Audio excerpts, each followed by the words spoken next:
School time, kids are outside of the school. Now people, they want to tell us to keep quiet. Why we must keep quiet when someone is dead? Our friend is laying in the mortuary and they're telling us about self-defense and all that.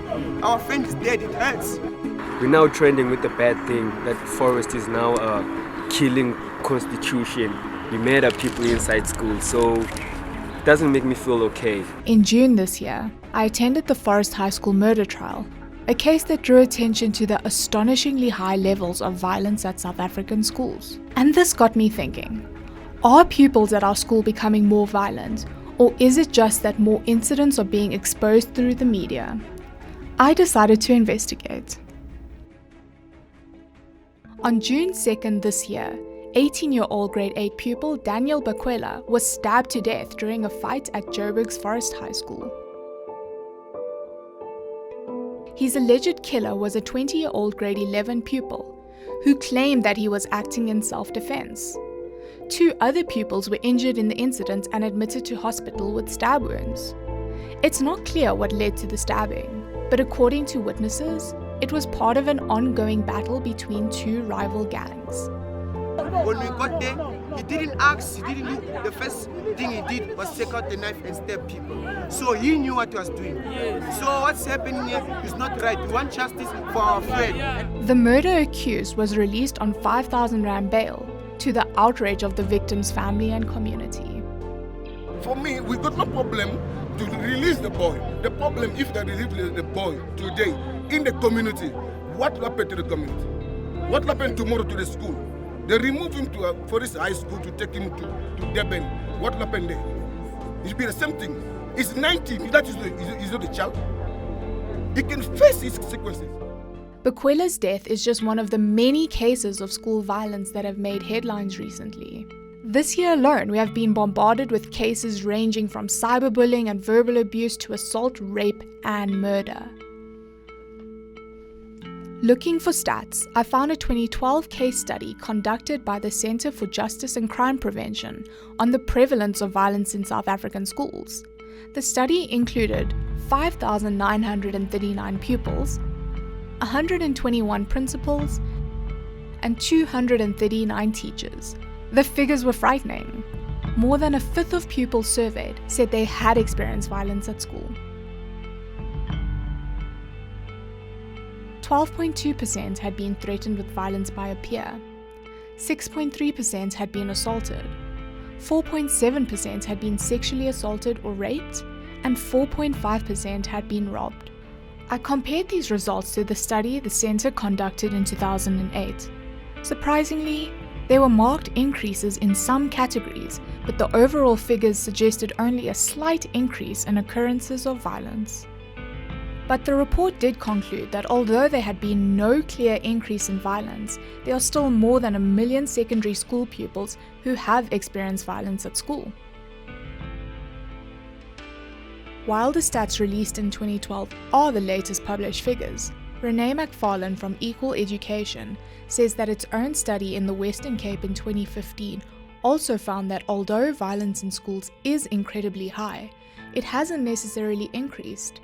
We need to be careful of assuming that a spike in media reports on school violence necessarily indicates a spike in real incidents of school violence. In fact, despite heightened reporting on the issue this year, data that's available don't suggest that there's been a particular spike in school violence over the past couple of years. What we do know is that the levels of violence in South Africa is incredibly high. After looking at stats, I decided to talk to those at the forefront of the issue. If you check the release of crime stats every year, it's something that makes me shrink when they release those particular statistics. You can see that we are living in a society that is violent, in a society that does not respect human rights, in a society where people believe they can resolve issues through violence. It's not that it's a general problem all over. It's certain schools and certain acts that have caught the headlines. I can indeed concur that our schools are not appropriately structured to deal with these kind of things. It's just that we don't want our schools to look like police barracks. Schools have become a fertile breeding ground for aggression and violence, that a lot of the children are subjected to violence by the very people or institutions that are supposed to educate them and protect them. There needs to be a zero tolerance for any form or shape of violence or aggression. I think in society as a whole, it's not just the school context. I think violence in general, there's an increase in violence in general, not only with schools, but also in the communities. Those at the forefront said they have seen an increase in the number of cases they have dealt with. But how do we fix this? If a learner has been expelled from school, you must not transfer that learner immediately to another school, because we are just recycling the problem.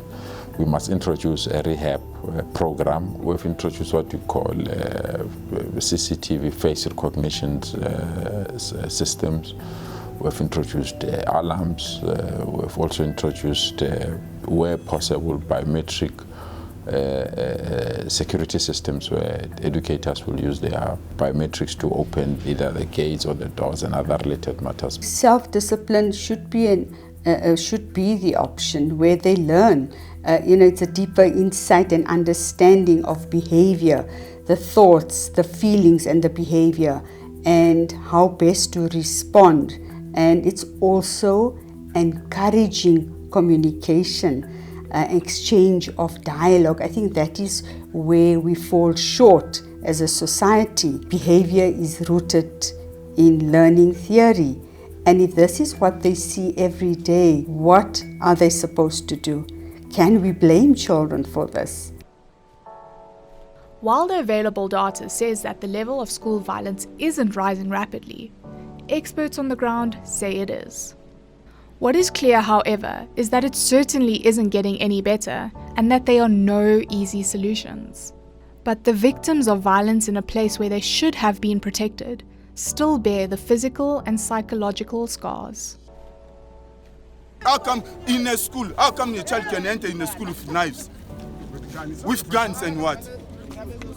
It's not fair. We need to, this is a generation which is gone. Today is not your son. Today is our son. Like the judge saying, today is not his son, it's not your son, it's not the lawyer's son. It's somebody else's son. Passed away.